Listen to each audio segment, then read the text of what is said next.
আজকের এই জনসমাবেশের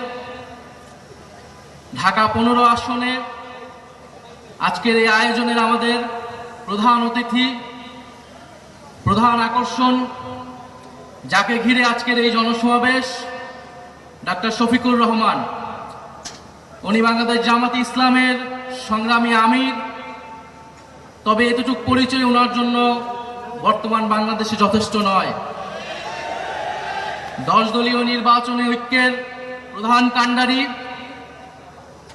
ফ্যাসিবাদ বিরোধী লড়াইয়ের অন্যতম বীর সেনাপতি, যিনি এই বাংলার মাটিতে দাঁড়িয়ে নির্যাতিত হয়েছেন, ফ্যাসিবাদের বিরুদ্ধে লড়াই করে গিয়েছেন, কারাবরণ করেছেন, মজলুম জননেতা হিসেবে আত্মপ্রকাশ করেছেন। আমাদের সবার সৌভাগ্য যে ঢাকা 15 আসন থেকে উনি